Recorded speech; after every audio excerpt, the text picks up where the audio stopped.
Latinos Out Loud podcast.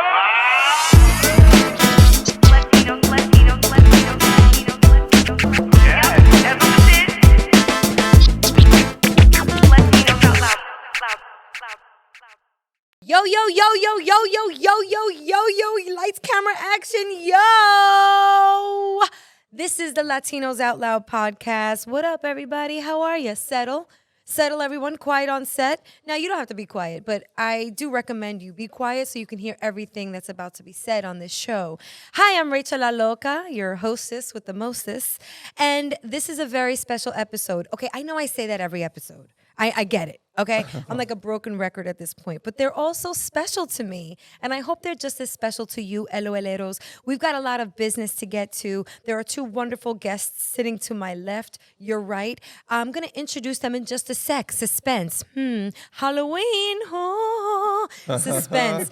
Yeah, I'm feeling very bony. Here I am, sexy skeleton, because, you know, I was going to do the sexy Betty Boop, but that shit is kind of played out or whatnot, so I did the sexy skeleton. Here we go. Yo, a lot has been happening this week, let me tell you. Okay, first of all, shout out to the Signal Awards. Thank you so much, Signal Awards, for holding that amazing event on Monday night at the Bowery Hotel, in which Don from this network, shout out to Don, accompanied me, and I scooped up my bronze trophy, y'all, for Best Comedy. Nice. Oh my God, it was so great.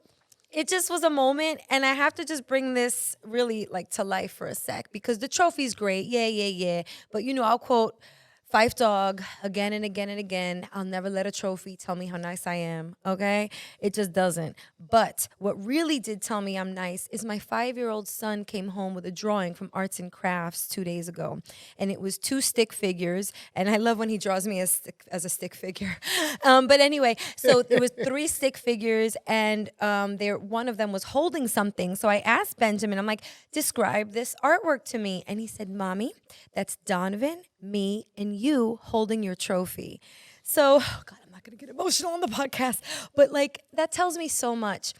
That tells me that my son is proud of me, and he's using this to like get inspiration, and I hope that this equips him for the future to be proud of these moments and to work as hard, if not harder, than mommy. Because it's so nice to celebrate the accolades. It's so nice to have that reflection moment, to take you off the hamster wheel for just a moment and be like, oh, somebody is watching this. Somebody is enjoying it.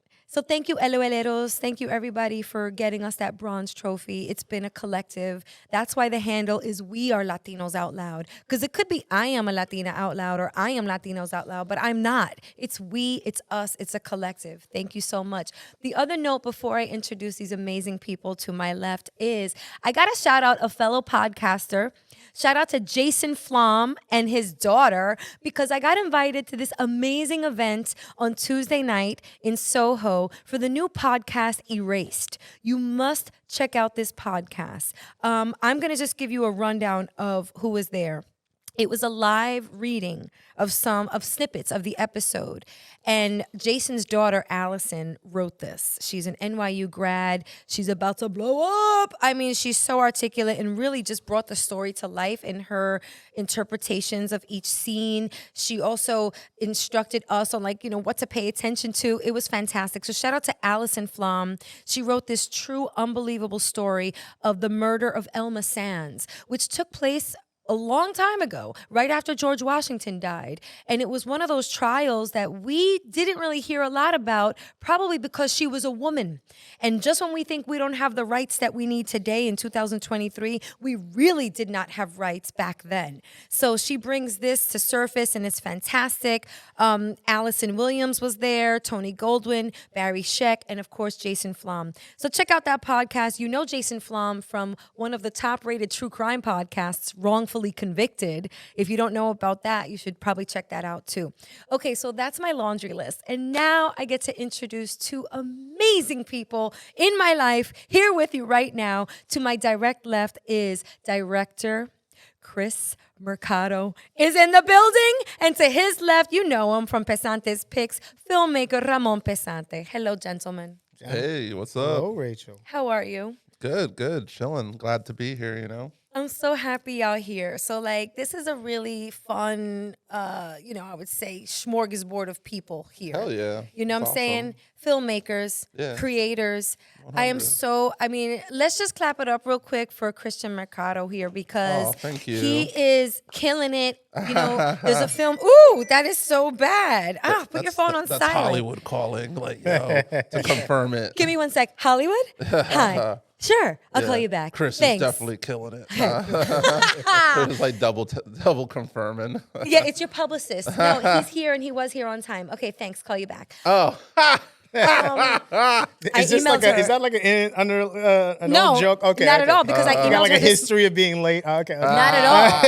Not at all because, well, Okay. typically Latinos are, but this Yeah. Latino is never, I Okay, have to good. say. Yeah, I would roll up to like set 1 hour early every day on my film. I mean, that's the Yeah. commitment of a filmmaker right there. You're the first Y'all one heard and that? the last person awake. You're a cycle breaker. I like that. It's good to go early. That's a good tip for, I think, like, especially a feature film. Like, if you're like, because it gets so hectic on set for a feature that, like, getting in an hour early makes a world of difference. Oh, well, what would you do? Tell us, like, when you got to You can set. unwind a little bit. You're in the space. You're digesting what you're gonna do that day a little bit before everyone starts bombarding you. So I would get breakfast, coffee, and very mellow. Like, go through the space, be like, all right, where am I gonna shoot today? What do we owe? Read the pages, remind myself of the intent of the day. I love that. It helps. It's a big, it's wild if you go in like on time or whatever, and then like you haven't had that time to process. Maybe you do it the night before too, but I like doing it in the morning, because at the night too, I would still do that anyway. But you know what I'm saying? Like, it's just, it helped me sort of feel like prepared every day, I really I grabbed a takeaway from that because I think whether you're rolling up to set or not, you Yeah. can show up early and understand the intent of the day. Yeah, it helps. I love that. Yeah, it's a cool way to do it. For me, at least, it works, Thanks for sharing that. Yeah, of course, yeah. Let's dive right in. You guys, the film is out, your first feature. My first debut feature. Oh my God. GAH. I Oh my know. God. If You Were the Last is now on Peacock. Okay. Okay. I don't know if that's what a peacock sounds like. I don't really know. They get, they have nice feathers and But do they have a make shrill, noise? I'm it's sure a they- shrill sort of sound, like. Oh my God. But you know what? They have majestic plumage. They are the cockiest of the birds. I do appreciate that about them. I know they got to show off, man. They're the prettiest. Yeah, they have. They go like, You know that Peter Griffin thing when he wants to show off at work. Yeah, exactly. Well, let's show off right now. They're a confident bird. Yeah. Show off right now, Chris. Show off. Tell us. I mean, this is a generic question to start off the No, I conversation. love it. I but love it. I want to hear about your experience. You sort of told us about how it was rolling up to set, but working with Anthony Mackie, Zoe Chow. Oh yeah. How did you bring this script to life as a director on this film? It was a great experience overall. Like, I think making a feature film, just making a film in general, always feels like a happy place for me.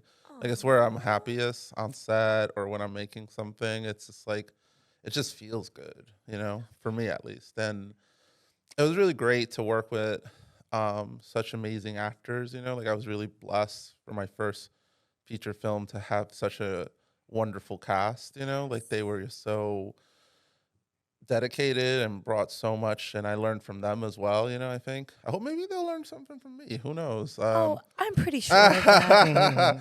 I mean, I definitely I think we were all very vulnerable on that set. It was a very vulnerable set. I think we were just dealing with a lot of it's a fun film, but there's also heavy emotions in it, Totally. And so I think I had a sensitivity towards that. I think the artist, this is my own opinion, my own take, but the artist is just someone who's almost too sensitive for the world sometimes, and they have to kind of digest that into that extra pain or extra feeling or extra joy or whatever it is that they feel. Most people probably don't hit that, but then they kind of interpret it somehow into something that becomes relatable to the other people, that who may not express those feelings as much, so. Can I piggyback off of that? Yeah. there was a scene because you struck a chord with that because there was a scene in the film when her music got corrupted. Oh yeah, And then- spoiler. Oh shit. Oh wait. yeah, try not to spoil. It's okay though, man. because it was such a beautiful. man. It was an There was- intense moment. well, yeah. No, I feel you though. Yeah, and then that was a reflection of what you just said. I think it was just Yeah. that how well, losing art, fans is crazy. humanity, art is so important to our humanity. Oh, 100%. Yeah. You know. I think the film investigates that a lot. Like, like the importance of art and survival and like feeling like a human, I guess. And like, Yo, the importance of Lionel Richie. Just saying, he's an important factor here. Yeah, another okay? spoiler. Lionel Richie. Sorry, Oh, yeah, I'm not yeah, spoiling Just, too much. just but think Lionel. Look out for Lionel look Richie. at like a little. I bet. Hopefully, people have seen it. Well, maybe. Hopefully, some people haven't, and then this podcast makes them curious enough to Yeah. be like, you "Yo, must. we got it." It came We out gotta- October 20th, right? Yeah, October Yeah. 20th. Yeah, that's damn, that's crazy to think about. That's a day that'll live deep in my life, I think. Yeah. Oh, Kris. I have a question. The aesthetic of the galaxy and the plane was is a very intentional paper mache Yeah. vibe. Was that something that was included in the script, or was that something that you introduced as like the director? I definitely leaned heavy on it. Like I was just like, one of the first questions I asked myself about making like a movie that takes place in space was, how do I make it interesting for myself or for the audience? That, you see space a lot. So like, we're very educated on like what a space film looks like. So I kind of like the idea of trying to challenge that and try to bring something new to the table. So I kind of thought about it from the perspective of what the script is trying to accomplish, which is tell this story about, these two people falling in love. So I think all my decisions became sort of guided by this idea.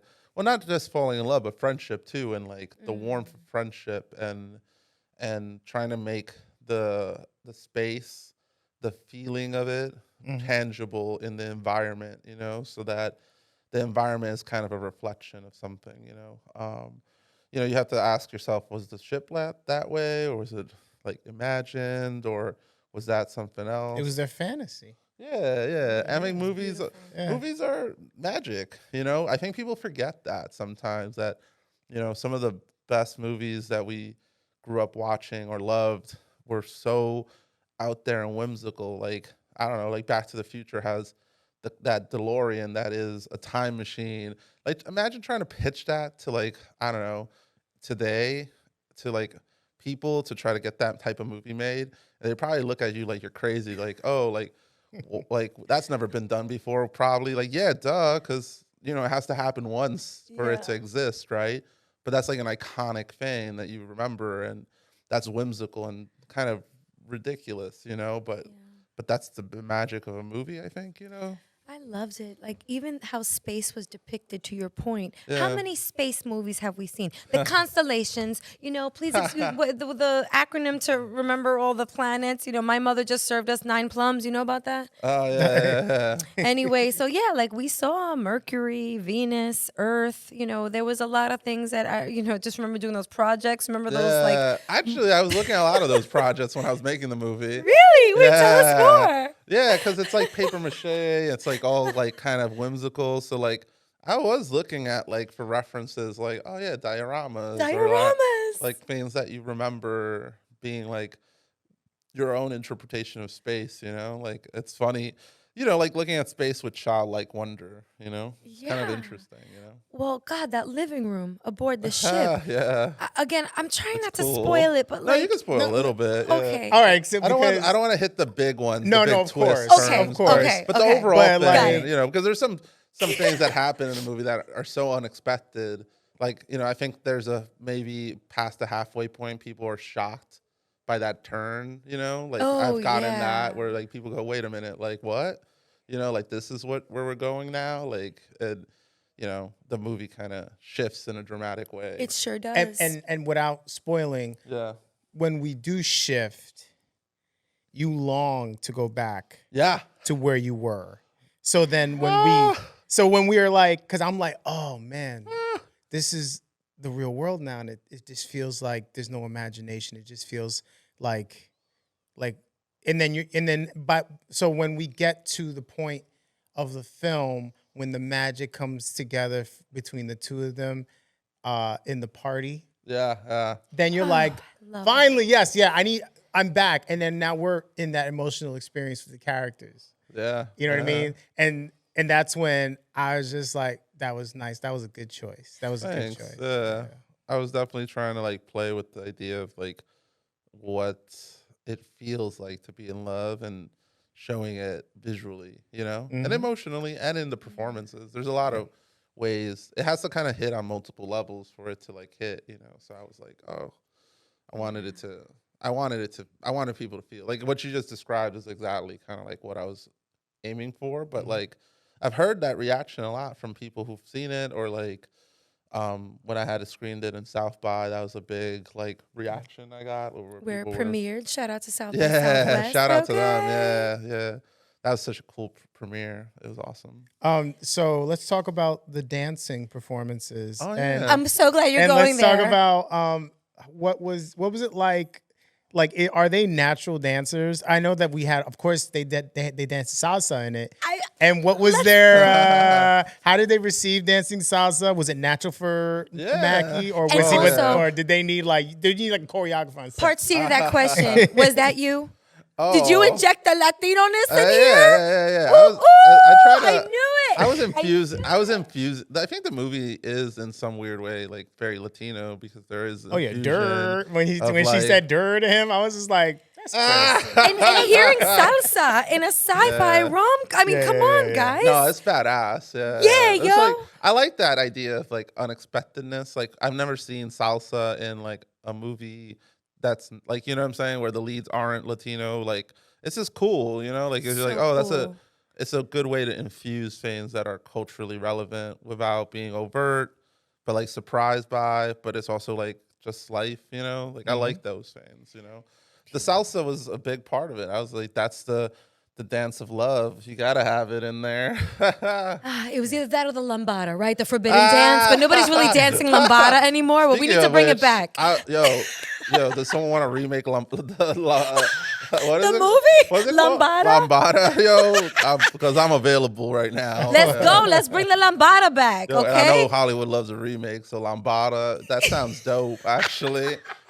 The forbidden dance, that's crazy. Meanwhile, like I think bachata is more the forbidden dance because you can get pregnant dancing bachata. That should be the updated sequel, like bachata, the more forbidden dance. Yo, let's go Hollywood. Ustedes están escuchando ustedes. Like, so okay, were there other parts of the film where you were like inserting special Krisisms? Oh yeah, all throughout. Yeah, like I was kind of always infusing it with like things that I felt were unique or things that I love, or I was really kind of go for it. Like I definitely took a big swing because I wanted it to be so its own thing. Like I wanted people to watch this movie and be like, I can't really point to another film that's exactly like it, but there's just like bits of other movies for sure. But like as a fusion of all these things, you're like, oh, that's kind of its own thing, Yo, you didn't knock it out the park. You knocked it out the galaxy, son. Okay? Get ready for some space references on this episode, people.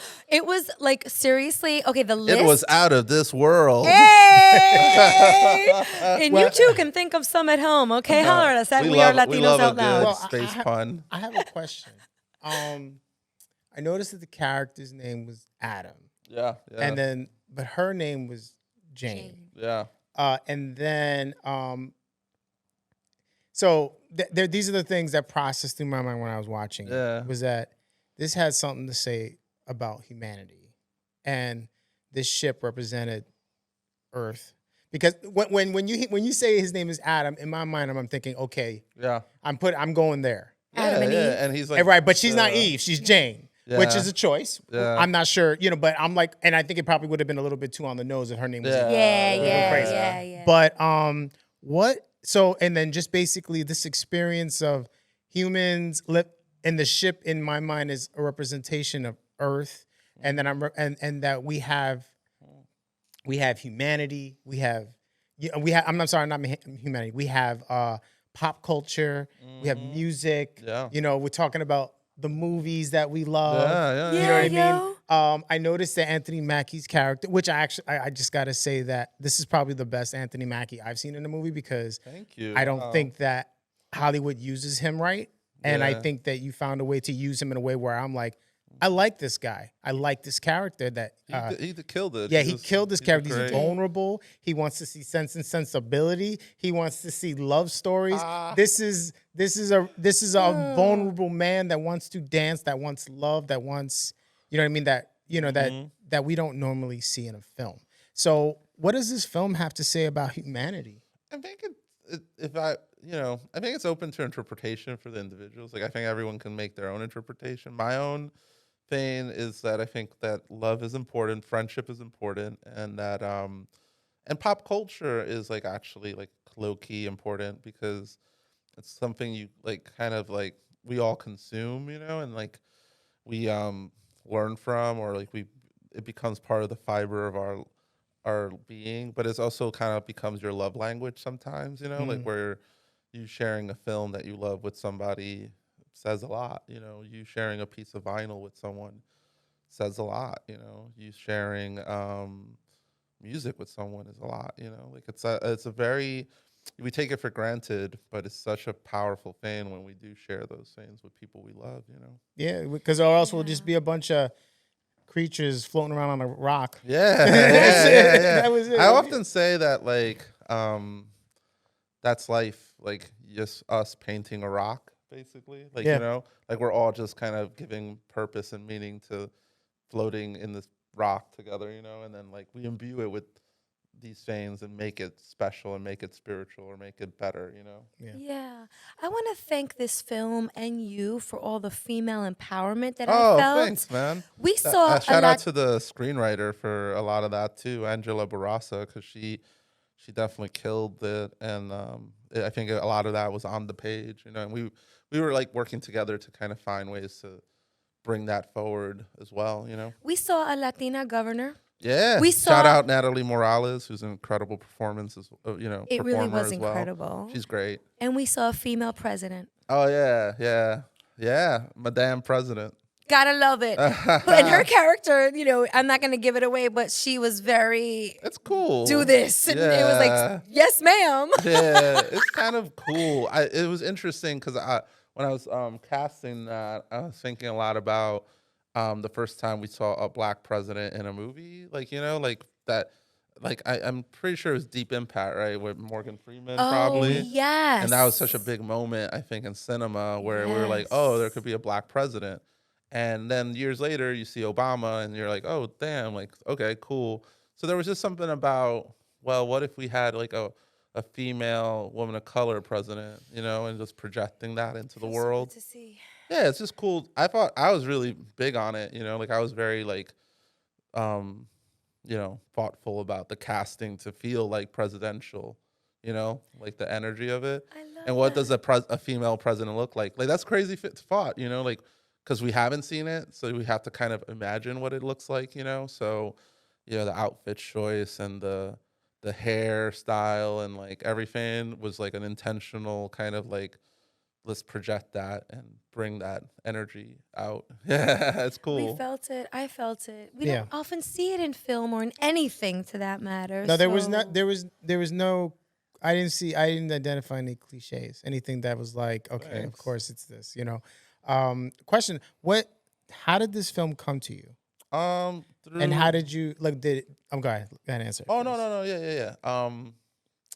Basically, it really was like I spent a year reading a lot of scripts, and I was like turning down a lot of stuff. I was getting a lot of interesting, kind of generic scripts, I would say. Like a lot of scripts that I was seeing were like kind of, to be honest, some of them were like just like filled with like Latino cliches, and I was just like really put off by that, if I'm honest, Like some of the scripts I would read, it was like, damn, like just call it Chancleta the film at this point. Ay, Dios mío, I'm just santo. joking, but like it had that energy. Batas, chancletas, yeah. How Love many it. abuelas Gotta can you love fit it. into this one? Yeah. So there was like, I mean, I would actually make that movie like Abuela battle royale and have all the Abuelas fighting for supremacy. Like That's hilarious. That would be a funny. dope. That would be a fun film, actually. That would be Like, dope. That would be dope. almost like Battle Royale, the movie style, or Squid Games, where like the Abuelas are strategizing together. Like Abuela yo, games. the sancocho is so hot. Oh,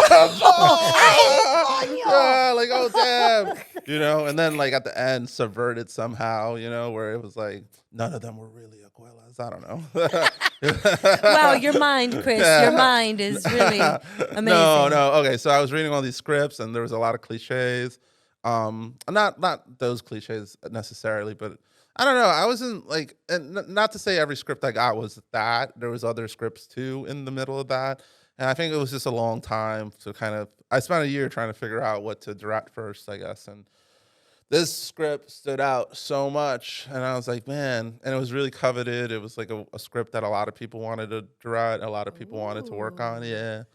And I was like, I put my best foot forward. Basically, I really tried my best to get it, and then I got attached to it, and then it's like a year of development between the attachment and actually getting off the ground and finding the right cast, finding all the elements and putting them together. So, it's a long process. Yeah, it's a long process. How was the pitching process to the studio? Oh, I was pitching more to like the producers and the writer actually, but because they're like trying to find the director who fits the material, so that they feel could shepherd the vision of it. So you're an art director. Like you started as an art director. I did, yeah. So I'm sure that pitch deck was fire. It was. Yeah, come on, man. Come on. I mean, my pitch decks in the biz are infamous. Love that. People be looking at them and being like, "Yo, that's crazy." Like it's really. I feel like I'm good at like showing you the film pretty clearly, or at least expressing my vision clearly. I want to get to a point though where I could be like Spike Jonze and just pitch with like a paragraph written like on a piece of paper, or like Right, a text message. or Terrence Malick. Malick just give me the money and I'll figure it out on set. A right? tweet, you know. That would be cool. That would be sick, where you just like write a paragraph and you're like, oh.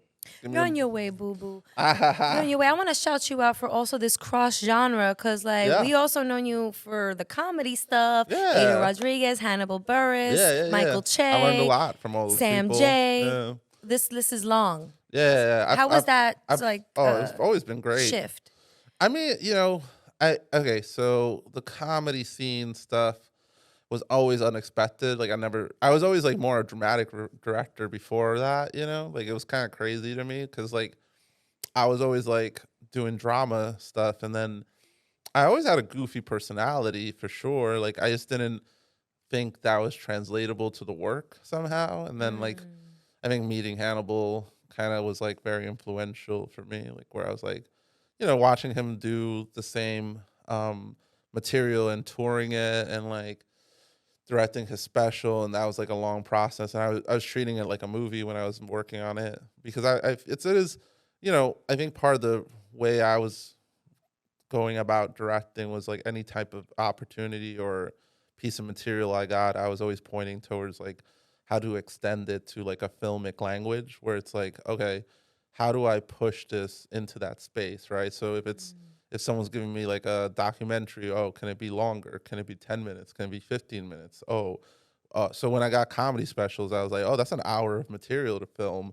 So I need to look at this as a filmic exercise and really look at the comedian, their voice, who they are, how they like what makes them them, and then reflect that, on screen. Because that's what film is essentially. Like you point a camera at a subject and it makes you ask questions about who they are, what they're saying, things like that, So I learned a lot from that. I feel like that was like a film education in itself, where I was doing that because I did like 10 specials or something, comedy specials. I was like killing it at that point for that, and then like I feel like they all had like an individual style and a voice that reflected the comedian, and I was really happy with that. And then I would learn so much about comedic timing through them, like editing their material and like like just getting the flow of how their jokes worked in that process, and learning like, oh, this is the timing of like a joke,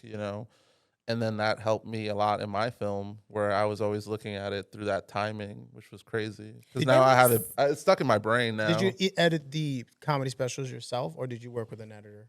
I would always work with an editor, yeah. Okay. Like each one had its own editor for sure. Like a lot of them were Michael Reuter, who's like really good at it. Like he really like elevated how those edits work, because I feel like a lot of comedy specials prior to the ones we were doing were like there was just a lot of randomness to how they were cut. I think sometimes like they didn't have like a I feel like, not to criticize them too much, but like because I'm sure people work hard on those, but I felt like we were introducing new energy to the space where it was like, all right, we're only gonna cut to the rhythm of the joke. We're only gonna cut when it makes sense. Oh, does their body like tell you the joke? Then show the wide.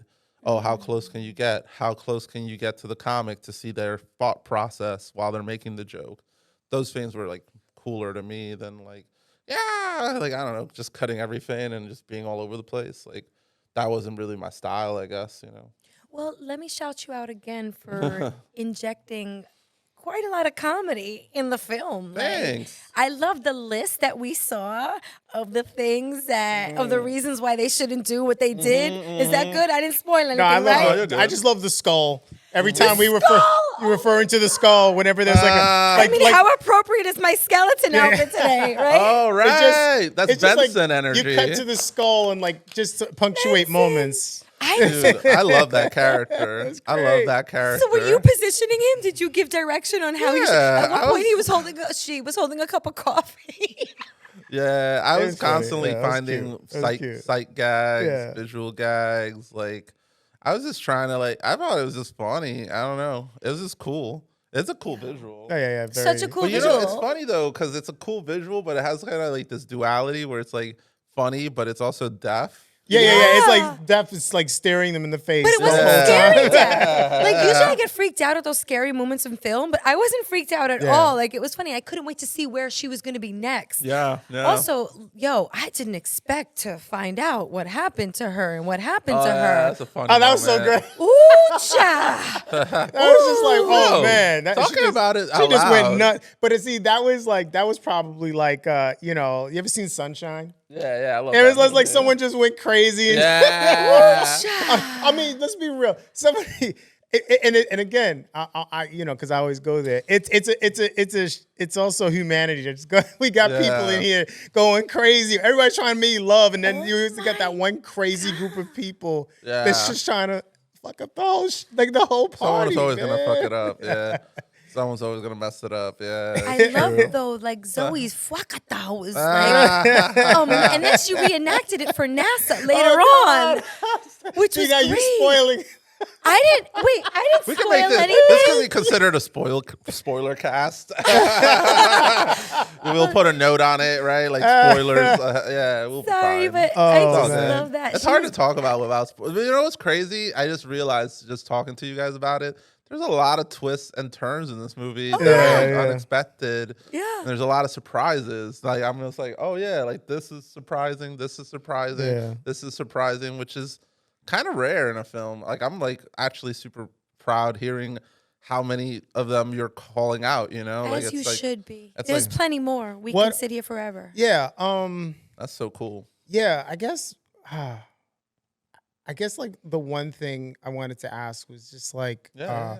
when you were approaching this and what and I know you said something that was really calling you, but if there was like that one thing that you wanted that was a part of you in this film, like what was that one thing that That's a you want to good that you want to question. call out that this is like when we look at a Spike Lee film and we see the floating moving shot, we're like, I this love is that a shot. Spike movie. Yeah, this is a Yeah. Spike movie, right? Or we see a Dutch angle, right? So like what is it like? What is that one thing that you're gonna want to through line throughout all your films? What is that thing that makes it a Kris Merck film?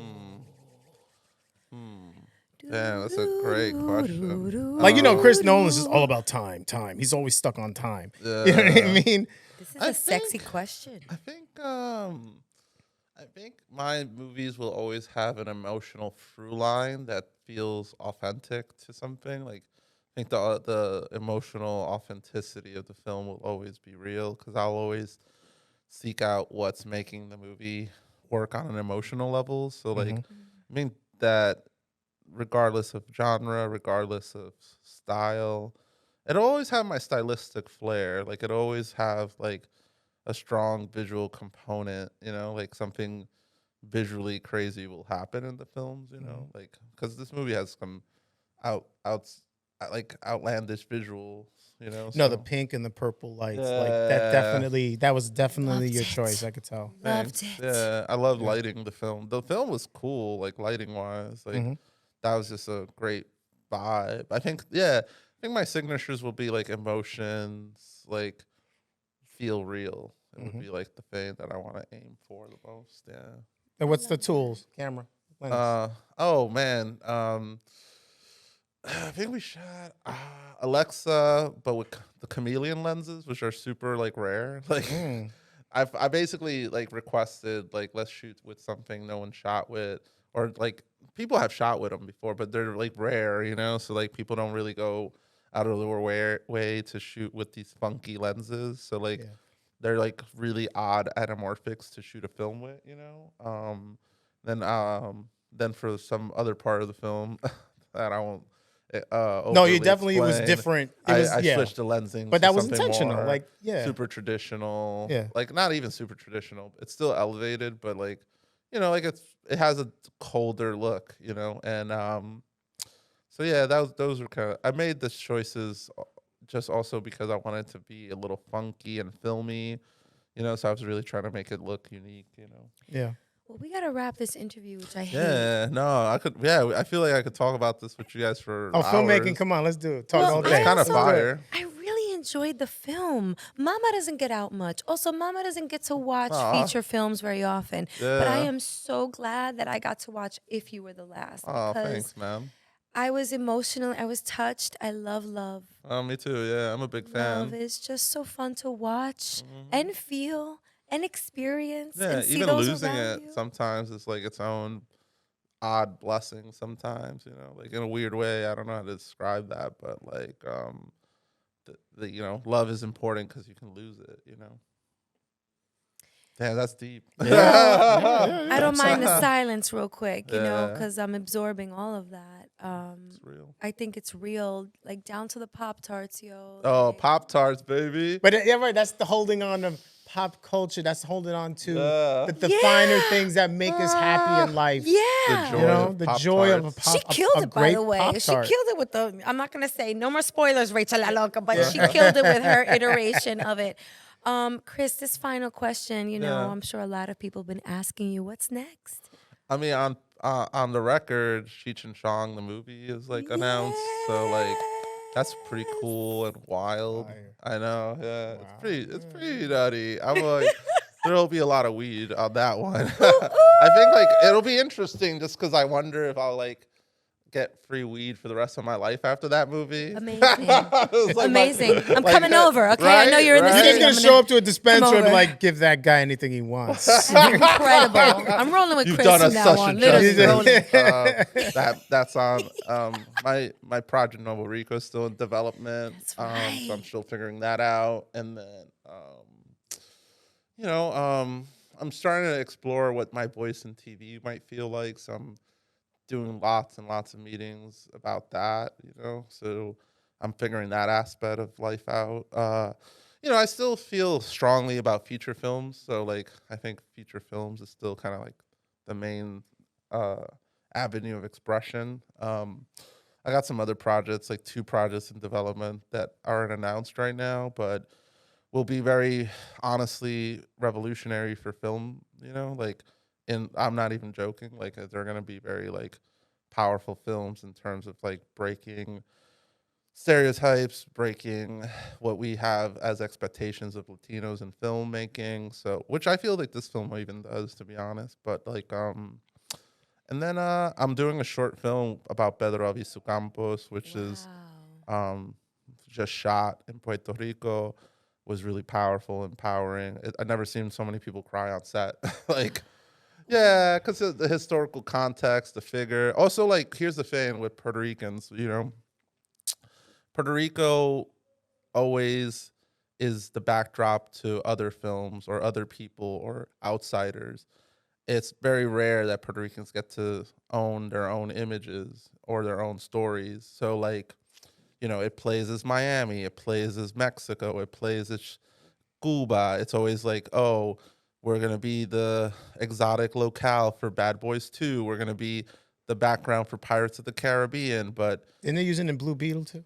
yeah, Blue Beetle. Which, Yeah. shout out to Angel Manuel. That shit is dope. I'm happy. And also that's a fictional world Yeah, too, yeah, like yeah. because it's whatchamacallit, it's like Blue Beetle's city is like imaginary, like it's like the DC characters all have imaginary cities like Metropolis, Gotham. That It felt like one's Mexicans in Miami. That's what it felt like. that's cool. That's how I mean. There Yeah, are that's Mexicans. different. No, There's Mexicans in Miami. There's Latinos of all types in Miami. But I to mean, your that's what's cool about Miami. Actually, like it's a wild mixed hub. But just to get my point across, I guess it's just that I like to see when I was working on the Pedro Albizu Campos film. I think what was so emotional about it was like the cast and the crew, like finally feeling really deeply like, oh, this is a really strong interpretation of us. Right. And I think to your point, rarely do we see the film about the founding fathers or the forefathers of the Yeah, country, yeah. of the island of Puerto Rico. Or any like Latin American country. I do have a dream project that I want to get done. Maybe I shouldn't talk about that one too much, but it will involve a lot of like interesting, weird world leaders of Latin America, basically. But it's a comedy. Oh, well, we're excited for all of it. We're so lucky to have you. Oh, thank you, Matt. We the world, you know what I mean? Thank you for. I appreciate that. That means a lot to me, actually. Yeah. We gotta thank you for waving our flag, all of our flags. So I'm trying. strong. I'm definitely trying. I think like there's a lot to be said about the nuances of our identities and like how we can all support each other, but also like elevate each other, and like also uplift each other, but also be very empowering to each other, like sometimes some of us are able to move differently than others, and we need to be aware of that, like I think right now, like you're Dominican, like we definitely need more Dominican representation on film and TV.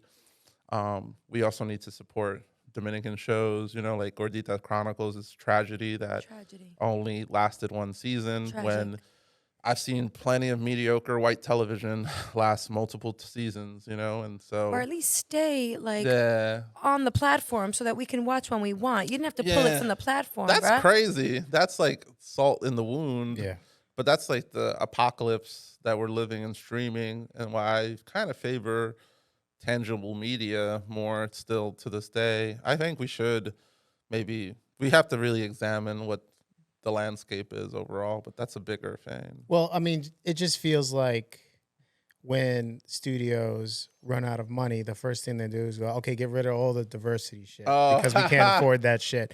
You know what I mean? And it usually feels like that's what it is. And the only time they really want anything from us is September 15th to October 15th. Yeah, sometimes I think it's just like there's a performative aspect to diversity that's like keeping us back from like being able to actually, because sometimes our projects aren't the really important ones, or they're not like being attended to, or no one's thinking about like, oh, like who's driving this project, and like, you know what I mean, like, or they don't understand why. They don't understand the nuances, and then they get lost, and we get fucked ultimately. Yeah. It's like they see a Latino film presented to them. They go, what's our quota with Latino films on the platform? They never go, how many white films do we got? Right. Exactly. They never and get then that. internally it's like, well, the Latino pipeline's full. So Yeah, we're just going to have to put this one on the back burner. We already got two. So. There's definitely scenarios where I've seen where it'll be like very earnest showrunners who want to like get their shows off the ground, and then like they'll basically say we have to see how this other thing performs first, and it sucks sometimes because that other thing that got made might have not gotten made right by right community or like the, you know what I'm saying? There's a lot of nuance to that. And so then it affects a lot of people, you know? Well, and like people don't even realize that too. Right. But that's the Yeah. thing though, it's like one Latino show may not have anything to do with another Latino Yeah, show. that's So a big it's like, one. why are you like? hate if you really that. think about it, Pose is a Latino show. I love Pose. Yeah. Pose, shout Pose, out Pose. yeah, Love Pose. Pose is a Latino show, Yeah. right? But then you're not gonna go. Well, Gordita Chronicle. You know, we got to see how Pose is doing before we green like Gordita. Look, wait a minute. This has The nothing thought to do with the process other. on how these our content, our stories, it's Yeah. definitely like a battle. I think it's like, but I think like there has to be some other way to kind of smooth that out. Like there really has to be. Well, I'll make a blanket statement here on the Latinos Out Loud podcast. Mm-hmm. How about you, Hollywood? Don't look at us as Latinos. Don't look at Kris as a Latino. I'm He's very a director fortunate. who happens to be Latino. I feel like I'm fortunate in that regard, where like I do think like maybe that is a boundary and a barrier that I'm starting to maybe break, because when you look at my film, it's like, I don't know, there must be one executive out there going, how did a Puerto Rican make that? No, I'm just kidding. Oh, A nefarious executive, like, oh, like, no, but like, I feel like there's something cool about being able to say that I'm a filmmaker that happens to be Puerto Rican as opposed to a Puerto Rican filmmaker. Wepa. there you go. You know? That's it. Yeah. And so like that film that I made is an embodiment of that. Well, I want to thank you so much. If you would just shout out your handles real quick. Oh in case yeah, you're I not could use some more following Instagram him. followers. Let's go. Shout them out, y'all. Yeah, I'm always posting about the movie, so like it's a cool time to follow me. It's KrisMerc at Instagram. So Kris Merc on Instagram, spelled with a K. All right. And Ramon, congrats to you. You have Playing Sam that's actually being shown tonight Yes, Yeah, at yeah, the yeah. Bushwick Film Festival. Yeah. What number film festival is this now?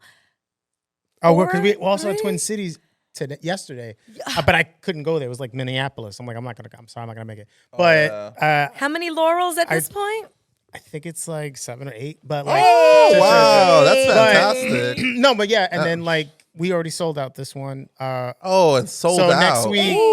next week we're doing. We're gonna come back to the old roots. We're gonna do the International Puerto Rican Day, Puerto Rican Film Alright. Festival at the gotta Regal swing Theater by. in Delancey. I gotta swing by Oh to yeah, that. sure. Please come. I through, love yeah. that festival too. I'll be there. Yeah, you know, So like, proud of you. Man's like since the beginning, I used to go with my shorts, but it's good. Like they give me like a Friday night. Oh, that's great. You know, at 8 Oh. o'clock. I'm like, this. Oh, cool. that's love. Yeah, that's love. I Friday mean, nights is love. I think Yeah, like you I know, you deserve it. think Thank you. anytime you come up on a festival through shorts and they're they want to see you grow, that's Yeah. amazing. Please follow us at We Are Latinos Out Loud. Give us a call, 978 Latinos. And you can follow me at Rachel La Loca, RachelLalocaa. Okay, this was so much fun. Thank you so much. On that note, we out. The Latinos Out Loud podcast.